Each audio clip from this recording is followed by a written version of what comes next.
president of the Tri-County, Alabama chapter of the Links Incorporated. Tonight, the Birmingham cluster, which includes Birmingham, Magic City, and Tri-County, Alabama chapters, have partnered to present Linkages to Life, Friends Uniting for a Cure. For more than 74 years, the Links Incorporated has been a champion in providing impactful and sustainable programs to benefit the communities we serve. As you listen to tonight's heartfelt conversation with three individuals who united for a cure, we invite you to join us in promoting awareness and education within your circle of friends. On behalf of our sister presidents, committee chairs, and all members of the Birmingham cluster, thank you again for joining us this evening.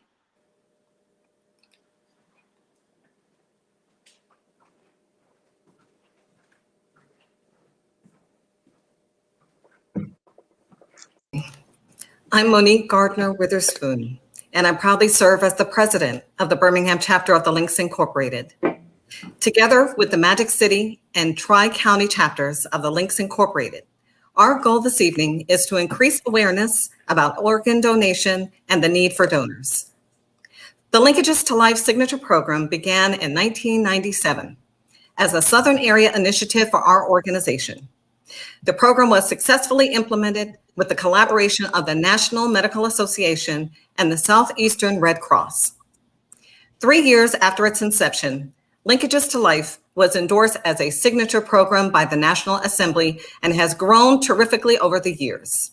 Where we started with 70 chapters in the Southern area, today we have over 140 out of 290 chapters of the Links Incorporated, participating in donor awareness programs at Sunday services, health fairs, walkathons, and also community-sponsored events. And because of programs like this evening, transplant recipients, donors, and physicians are collaborating with us in our efforts to eliminate the myths and also the misconceptions about the decision to become a donor. We hope that you will find that this program and information will be enlightening and encouraging, but moreover, that you will consider becoming a donor and emphasize the importance of the decision to donate with family, members, and friends. Thank you for joining us. Thank you, Link Sisters. And I am Daji Hendricks. I am a member of the Birmingham chapter of Links, and it is my esteemed pleasure to moderate our session tonight. As you all are aware, kidney failure disproportionately affects the African American and minority community.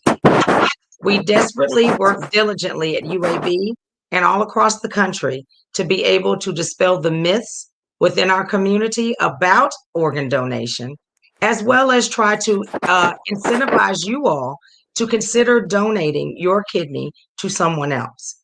Before we even get started, the one thing that I want everyone to remember, if you remember nothing else tonight, if you donated a kidney to me, someone in need today, you would probably be at home in your own bed within 2 days.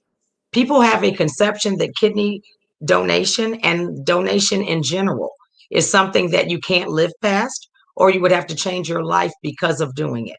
And hopefully with our presentation today, we'll be able to explain to you clearly why you should consider doing so at this time. Now, without further ado, I want to introduce my panel.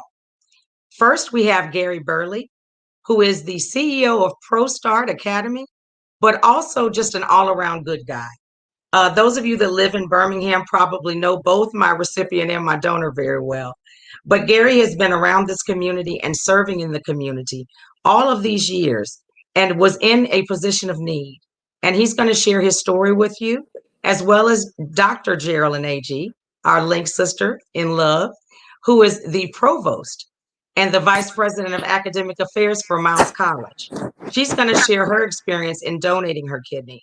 And then we have the esteemed Dr. Vanita Kumar, who is one of our best nephrologists at UAB, one of the most caring doctors I've ever met, who's going to actually be here with us to answer any questions that you may have as we go along.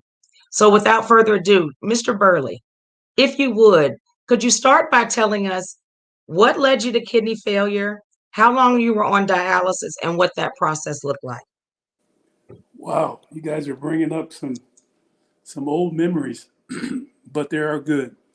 The first thing I'd like to say about my journey is that everybody out there that needs a kidney or have been made aware of the fact that they're going to need a kidney needs to do two things. They need to start a marketing process. And what I mean by that, when you ask somebody for a kidney, you ask at by any means possible. I mean, radio, television, videos, anything you can do to ask for that kidney. And do not be afraid to ask for that kidney. Okay? Do not have any issues with asking. Now, once you ask, you just keep doing what you're supposed to do. You keep doing what your doctors tell you to do. But in my case, it's a long journey. I'm a cancer survivor as well as a kidney recipient. And what you don't know is if once you recover from cancer, you have to wait 2 years before you can get on a list. And speaking of list, once you apply for a list, you need to do it at more than one location.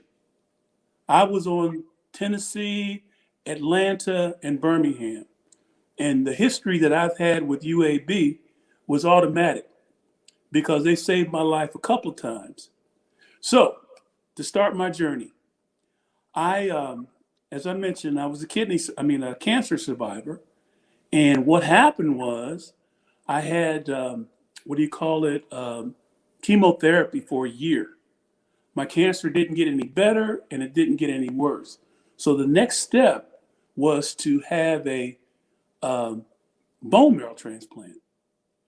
I was in the hospital for 3.5 months with a bone marrow transplant. And during that time, I contracted a virus called animalism. And what that does, it attacks your kidneys. And with a history of high blood pressure, that was it. You know, my kidneys were functioning at 35%. And I had two choices. I could get a kidney transplant or go on dialysis. Whichever one came first would be the thing that I had to do to survive, to be here. So I went through 3.5 years of dialysis.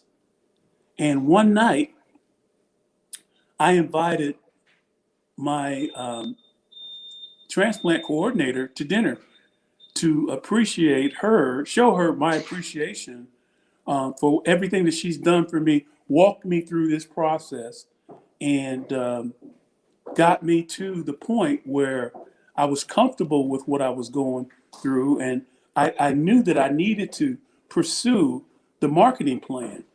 Okay, I did that. And I'm just praying to God that at one day, He will get me that kidney. And I'm not going to worry about it because it's in His hands, right?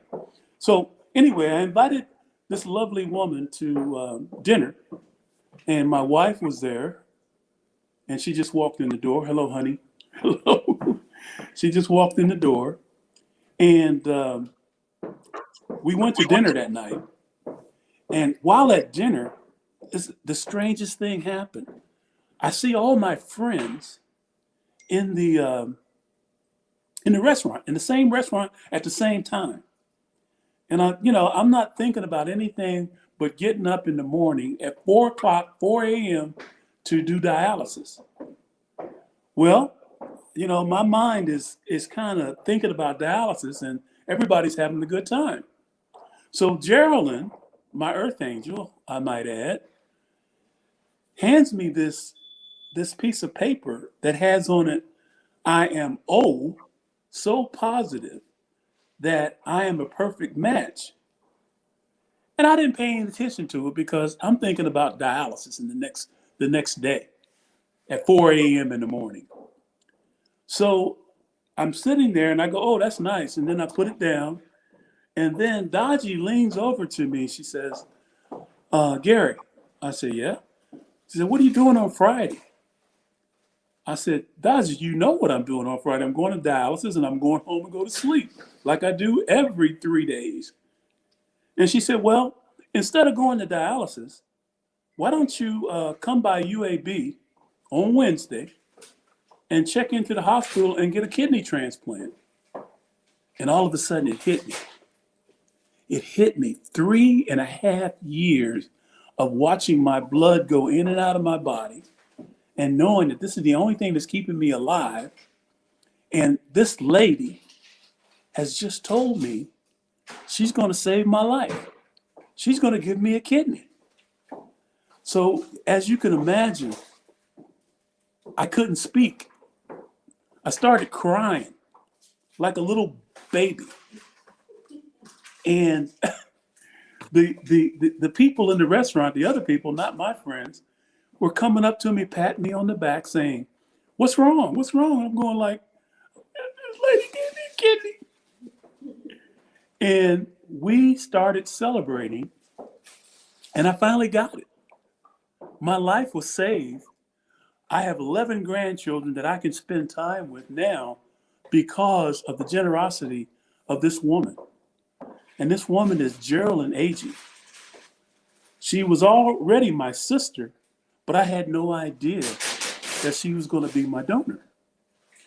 And let me tell you, that celebration that night turned into the biggest opportunity in my life to become an advocate for people that need kidneys. So when I tell you what you need to do to get that kidney is straight up truth. This is how I got mine. Because if I wouldn't have let anybody know, like a lot of people, let me say this, a lot of people, they think just because they're on a list, they're good to go. And if you're on a list, all that means is you're on a list with another 125,000 people. So what you got to do is market yourself and get the word out so that people know what you need. And when you least expect it, somebody's going to come up and say, okay, I'll give you my kidney. And the world will change for you like it changed for me. And that's my story, and I'm sticking to it. I love it, Gary. I Thank love it. you.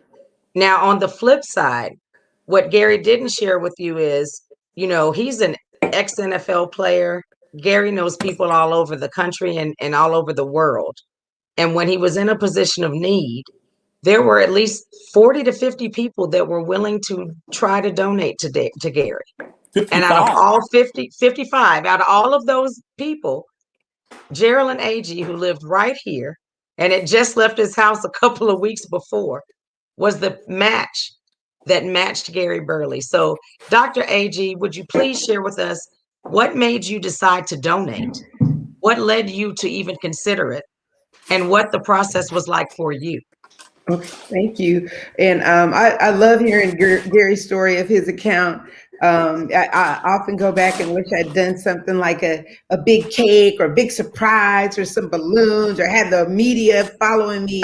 But in that moment, I just, it was like the biggest thing that I've ever done in my life outside of birthing my 2 children. So the only thing that I wanted to do was make sure that I connected with him and with his wife, Bobby Knight, and my husband. And just have that moment. So I'm grateful for that. And I love to hear him tell that story. It was a special day for me as well.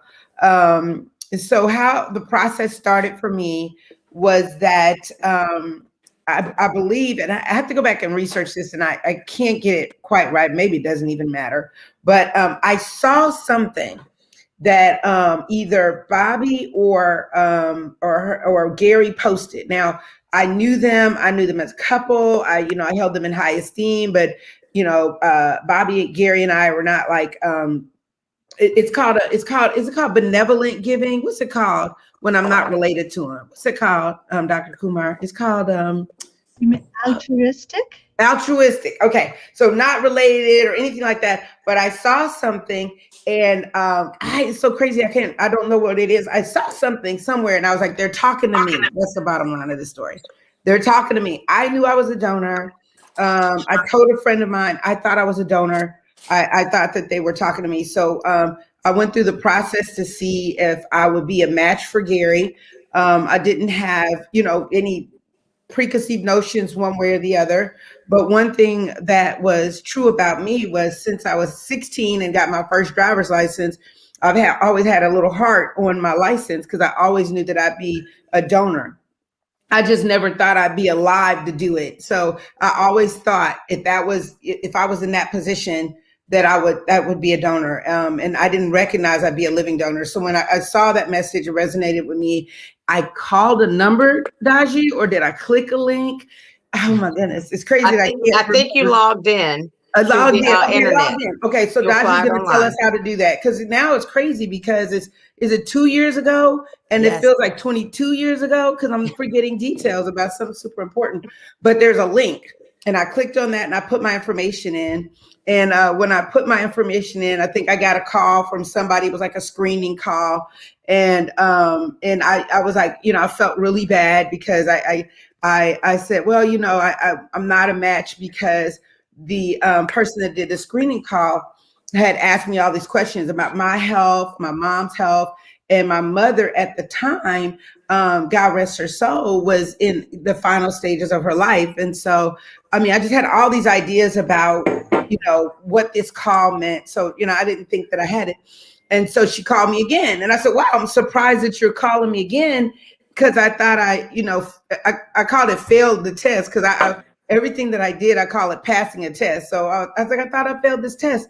And she was like, no, if you had moved forward, I would have told you, that you were not moving forward. And so long story short, everything that I did, if they said, drink a gallon of water and do this, I did that. If they said, come and come to UAB and do this test, I was there, I was on time, I was turning my stuff in. I really did, want to, if I was a match, I wanted to make sure that it worked. And if I wasn't a match, I wanted to move out the way so they could find them.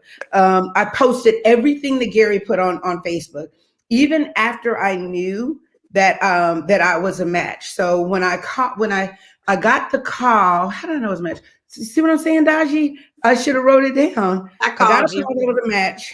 Yes. And when I got the call that I was a match, I was surprised, was surprised, but, happily surprised. So I called Daji, and Daji had known because they have these case meetings and everything from your mental health, your physical health, your finances. They tell you to go to your employer, check with your employer to see if you're going to be able to do this.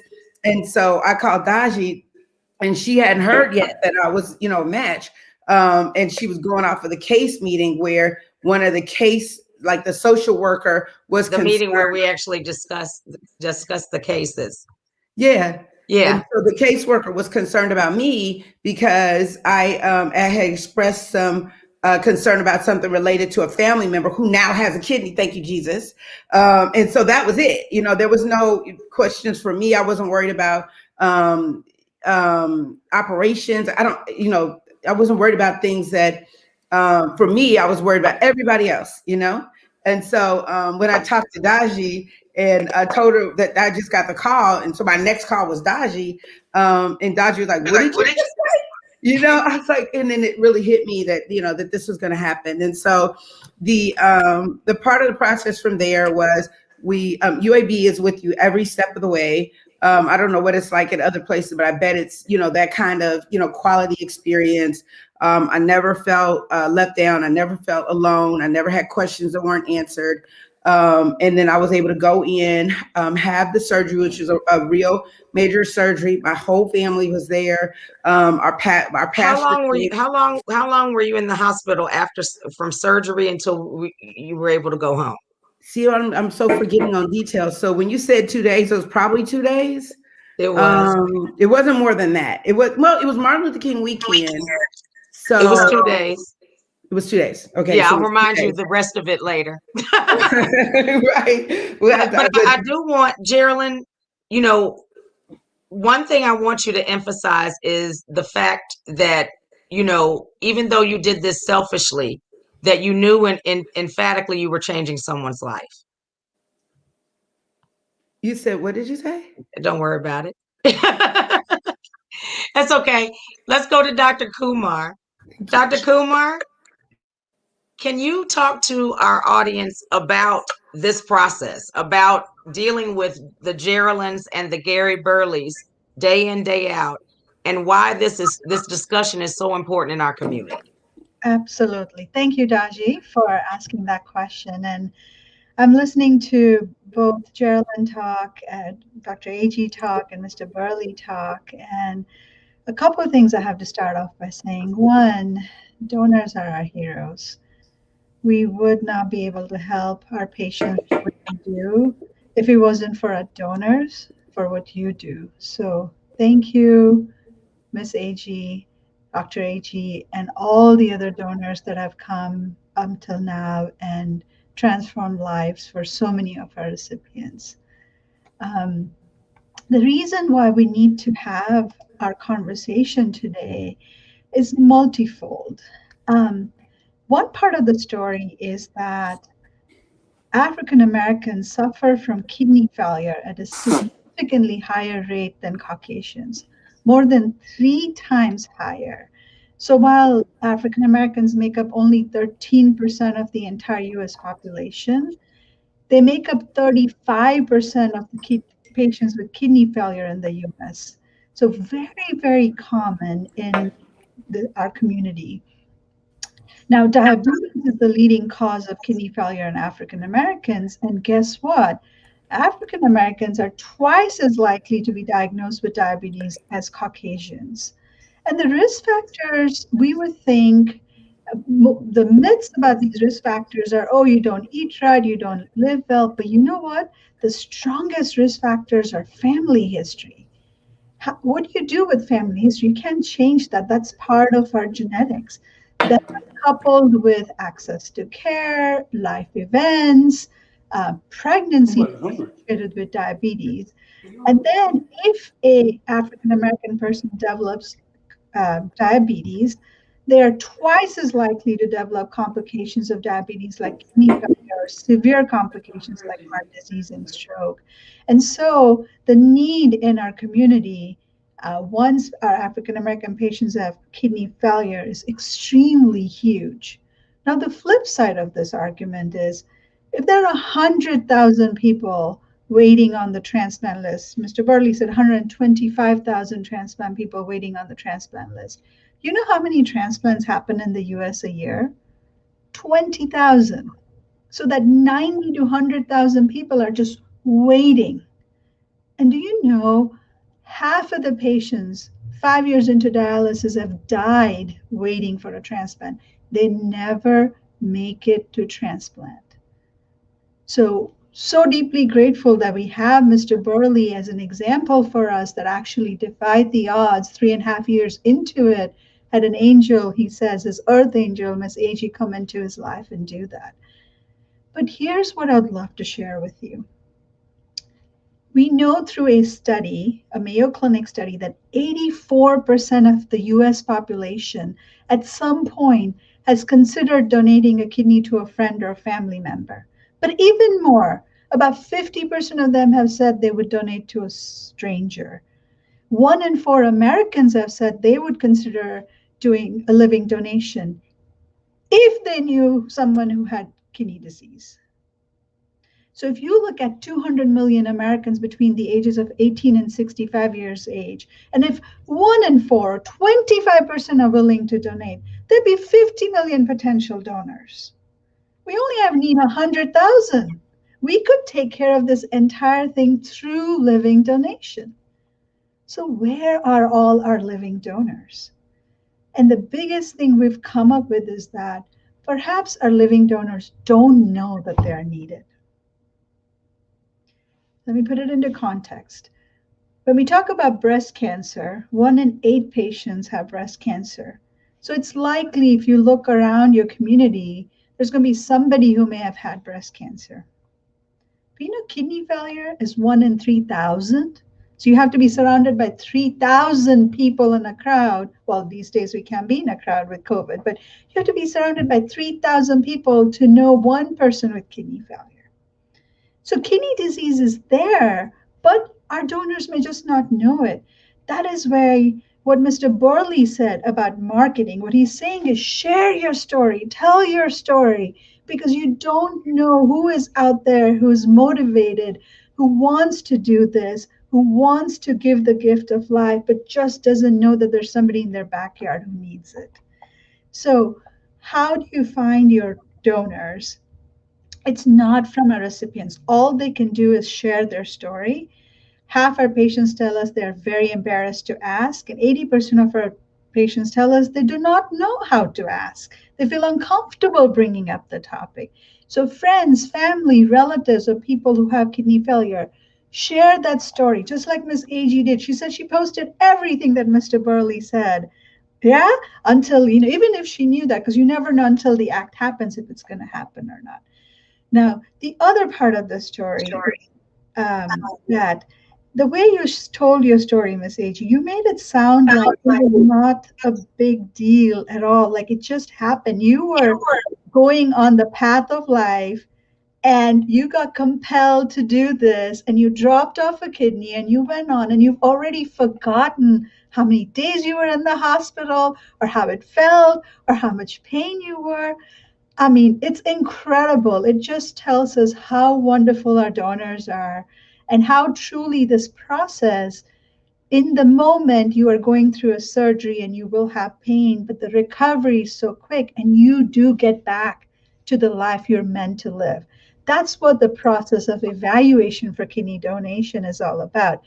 We look at a donor and say, hey, we think you will go through life as well with one kidney as two kidneys? If the answer to that is yes, that's when we approve our patients to be kidney donors. The cost of that entire workup is borne by the recipient insurance, about 80% of it. The rest that's not is taken care of by the university. So there's no direct cost to the donor. And then Ms. AG has done some wonderful things in the Birmingham area, and there's been happening now also at a national level where lost wages, compensation for that, incredibly important. And you're nodding to that, so I'm going to throw it back to you because Absolutely. and you, Ms. Daji, can speak so much better to this than I have because you've been the pioneers in this, and so deeply grateful for that too. Yes. And in doing this work, Dr. Agee, I must give that plug. Dr. Agee was the champion to, after she donated and gave this gift of life, to transform the city of Birmingham's policy so that other employees would not have to take off work and not be compensated financially if they gave that gift. So now we want to open it up to questions because I want to make sure that if anyone has any questions, we have the right people here to answer them. So if there are any questions, we're going to open that section up. Daji, one quick thing. There's a thing that's showing up on the screen right now. If anybody listening today feels so compelled to do this, what we would say is there's a telephone number down here on the screen. If you want to look at that, write it down, note it. And there's a process to it. If you would like to talk about it, happy to share what it is. But yeah, back to you. Sure. And if you all, like Geraldine did, feel compelled to try, just to even try. We care just as much about the donor's health as we do the patient, the recipient. So we will not take a kidney from someone if they can't be whole and healthy on the other side. If you feel compelled today or you think about it later, on the screen, you will see not only the website, but we will also keep scrolling the phone number. If you go to that website or that phone number, literally all that you need to enter, it takes less than 5 minutes to do so. It is one sheet of paper. You fill that out and UAB will begin the process of contacting you back and seeing if we can get you scheduled for evaluation. And Daji, some of these details are coming back to me now. That's the link I clicked. Now I remember that looks like the link I clicked. And thank you so much, Dr. Kumar, for recognizing that my forgetfulness actually is a symptom of the fact that I am whole on the other side, right? And so I'm not revisiting, some of these pieces over in my mind because we're so far along. We're both living happy, healthy lives that it's hard to remember. But I'm going to tell you what I do remember before Kristen gets into the questions, how many people helped and dropped off food. It was like Thanksgiving every night at our house, and just checking in, and you'd fall asleep and wake up to 5 texts with different prayers and people bringing coloring books and things. I remember that in detail. All of the love and support. And people will support you if you choose to do this, whether you want to do it silently or publicly. People will support you, just like Mayor Woodfin did when he created that policy, so that people would not have to make a decision about whether or not they would donate or not, and what impact that would have on their family. They would be able to take that leave, and would not have any kind of deficits on that side, and they would be able to do this great act. So I remember people's, support. I remember that. This is what links us together. This is gratitude. This is unity. This is us as one family helping each other out and paying it forward. I love hearing that. Thank you. Thank you. Link, Kristen, do you have any questions? As people are thinking of questions they want to ask, I will ask you, Dr. Kumar, from donors who are people of color, what percentage is that? Absolutely. So we get about, I'll talk about UAB in general, but while on one side we have about 65% of our wait list that is African American patients waiting for a kidney transplant, the African American donors are about 10 to 20%, 25% of our total donor pool. Now, I want to absolutely point out, when we say that, we say the rates of donation are low, but a big part of why rates of donation are low in our Black population is not necessarily because they're not coming forward. Yes, we can have more people come forward. Yes, it's absolutely important that continue. But a big part is the very reason that Black patients have more kidney disease, our donors also come from that pool of having family history of diabetes, hypertension. Their own risk is higher. And they may have disease that they did not even know, because kidney disease and diabetes, blood pressure, these are all silent things.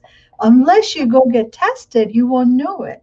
And we as humans don't go get tested unless we feel sick or poor. It's a very small portion of people who say, oh, let me go every 6 months and get this checked or that checked. We usually wait for symptoms. By the time we have symptoms, it's too late. So what I tell our potential donors is, if not anything else, you'll get an entirely free physical out of all of this, head to toe, and you will know what's going on with you. But that's the other reason. It's not just about coming forward, it's about coming forward and then also belonging to the lower risk category. And that meaning that your own risk is low, so that you can live as good a life with 1 kidney as 2 kidneys. And that's what the evaluation process is. And I shared that to say that should be reassuring, that it's not just like, hey, I'm thinking about giving a kidney. All right, let's schedule your surgery. There's a process there. And your health is paramount if you're thinking about being a donor. So it was really helpful for me to go through that process and know my cholesterol levels, my, risks for this or that or not. I probably even know how quick my hair grows now from that process. So it was really illuminating for me. And like I said, having my mother died right during that process. And she had health conditions. She had lupus, all these things that when I was growing up, my mom was very ill, and so to find out that I didn't have those things, and I had always thought, especially when mother died, well, when she dies, I'm next, whatever, you know what I mean. But I found out more about myself medically through that process than I ever would have done by just closing my eyes and hoping for the best. So I'm grateful to that, and I felt healthier than I ever felt, that I was healthy enough that I can sustain my life and then also support someone else's. Mm-hmm. And Daji, as I guess almost a navigator, if you will, how long is the process Is that the right word? She was How a long is great the navigator. process? When you Yeah. talk about with Gary to Geraldine and her process, and how long does that Yeah. take? It absolutely is individually based. Depending on when they go through the testing, because they're going to test everything. Again, one thing Dr. Kumar said that I tell my patients all the time is, if you get tested, you can have family members get a free evaluation just by being tested. So oftentimes you'll start the process and one of our surgeons or our doctors will have to say, Kristen, we really know that you mean to donate this kidney, but we found something on your kidney, or we see that you're pre-diabetic. So, depending on what the results say for you determines how long that process goes through.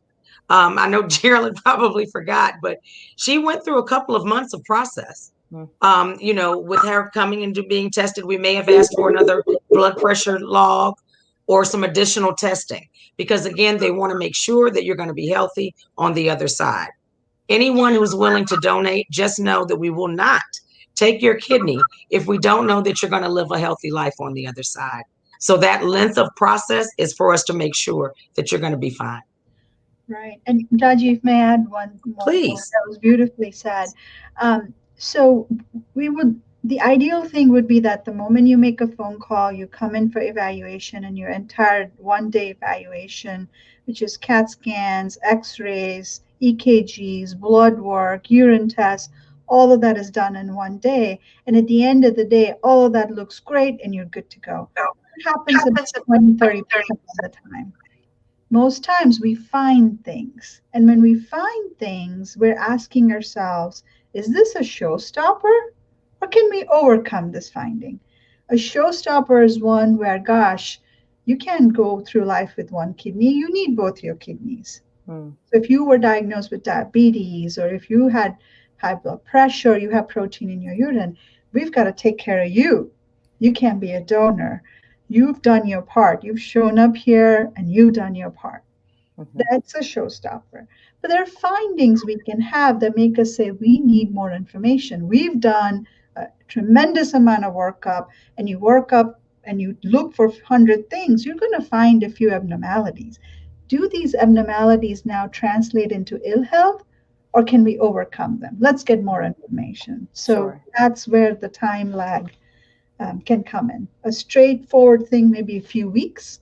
A time lag could be months. And that's because you have to be so careful in going through not only the donor's history, but the donor's family's history. Absolutely. Because in the moment, like Daji said, as much as I want to transplant my recipients, in the moment, I put that aside. My donor here who wants to be a donor is my first priority. And I say, is this right for you? Are you safe to do it? Because in the process of helping one person, we cannot create another person with disease. That's first. But you know what? Part of that process, that months-long process, it didn't have to do, it wasn't necessarily all the testing and everything. It was that I had to come in for something, but it was Magic City Classic. I was supposed to come in for something else, but it was Thanksgiving. And then it got to, so I did everything over Christmas when I knew I would not, I planned it around Christmas time so that I could do everything. And then I had to do something with jugs of whatever.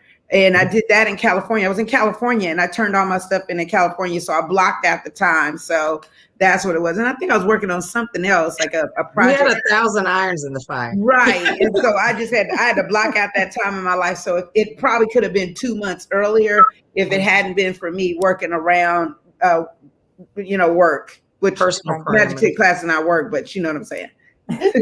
Now we have one question so far. And that question is, how can employers learn more about the live donor leave policy?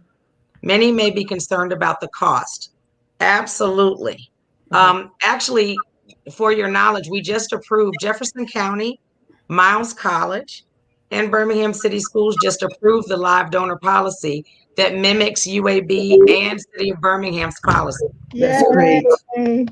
The barrier of people having to take off work, especially people that may work 1 or 2 jobs, is That's huge. true. So if we can get more of your organizations, if there are people on this call that work for companies that don't have this policy, I will make sure that all 3 of our links chapters have that policy so that we can promote that and send that to you. And if you have a want or need to get that policy, reach out to me and I'll make sure to give it to you. It's critical. And we need every organization to be able to do that. Again, if a company were able to give that policy, in Geraldine's case, you would only be covering a couple of weeks of off time. And it's so Yeah. hard to find a match that you probably in a life of a corporation wouldn't have to do it, but so many times because That's it's true. so infrequent. But if that opportunity was there, that would be a huge barrier in our community that would be lifted. And, Right. and also, Daji, for me, I had made the decision I was going to do it regardless. Like, so whatever impact it was going to be to me or my family, we were going to bear that cost if there was any. But when I went and told the mayor what UAB said, he reached out to you and changed the policy for everybody. And there was another person who had donated a kidney that worked in the fire department around that same time. So that, this really was the gift that kept on giving, or the policy that keeps on giving. And so it was really great to see that and to be a part of that, and to know that I might be in a position to say, well, I can take 2 or 3 weeks and, the lights will stay on, but somebody else would have to make a difficult choice. So I applaud Birmingham City Schools, Miles College, and Jefferson County for following the lead of the city, and other cities across the nation have done this, because I think it's beautiful and it will really help. Sure. So we've gone from people to policy. And the next question, Aji, is what percentage of persons with diabetes develop kidney disease? Dr. Kumar? Absolutely, yeah. So let's make a quick distinction. There is diabetes-related kidney disease, and then there's diabetes-related kidney failure. So diabetes-related kidney disease can be corrected and prevented from going all the way to kidney failure. Diabetic kidney disease would be patients with diabetes who have protein in their urine, or their kidney function is starting to drop. Kidney failure is when your percent kidney functions under 20% and you need dialysis or transplant. So diabetic kidney disease happens 1 in 5 diabetics, 1 in 3 to 5 diabetics. So in the Black population, it's more like 1 to 3 and 4. In the white population, it's more like 1 in 5 to 7. So it's very common to have diabetic kidney disease. Now it takes type 2 diabetes is the most common diabetes in the United States. So it takes a good 10 to 20 years from the time of diagnosis for you to get diabetic kidney disease. Sooner, if your sugars are not well controlled, or you also have high blood pressure, or also have obesity or other medical conditions that work together and make the diabetes disease go faster. Diabetic kidney failure, if you have diabetic, so you have 1 in 5 get diabetic kidney disease, and of the people who get diabetic kidney disease, 1 in 5 will go on to have diabetic kidney failure. But it's preventable. You can do things to reduce the rate of progression there. So first step for a general population is get tested, find out if you have diabetes or not. Prevention is so much better than cure. Great answer, Doc. Well, Dr. Ag, Dr. Kumar, and Gary, thank you all for sharing your time and yourselves with us. Geraldine, thank you for sharing a piece of yourself so that we still have Gary to enjoy. Yeah. Yes. It's one of I'm proud about it every day. I don't talk about it often, but it's something I'm proud of every day. But I'd like, before we got off, if Gary could talk about what it was like when he used to go to dialysis and he would see all these different people. And then Gary, if you could talk about what that was like, having people that would be there with you, and then you go back the next week and things would be different. Mute. You're on mute. You talk about an experience. I met some of the greatest people in my life. And I, as a former NFL player and advocate for a lot of other different things, you meet people that are very impressive. Well, when you hear the stories of the people that are in dialysis with you every day, I mean, every day, 3 times a week, 4 hours a day, we get a chance to share our history. And so many people were professional people. They were common workers. Anybody that you can think of was there every day with us. And we all had this one thing in common. We were going to do whatever it took to get that new kidney. And I'd like to say this to everybody out there that's part of that 125,000 people that are looking for a kidney. It's not going to come to you. You have to work for it. I was lucky. After 55 people, my earth angel came to the surface and said, I'm going to save your life. But if I wouldn't have got the word out so she could see it, I would still be on dialysis probably. So I'm saying that to say this. This is your job. I don't care what you do for a living. Your job is to go out and market yourself for that new kidney. And let me tell you something. When you get it, the whole world changes. Everything changes.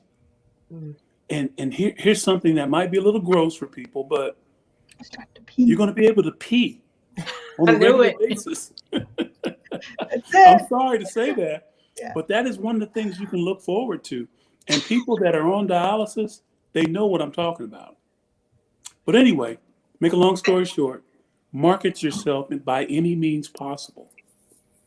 Thank you, That's my Gary. story, and I'm sticking to it. I love it. We call it liquid gold. We Oh, love look we go. That's funny. making That's funny. be walking in the room and saying, Make it rain.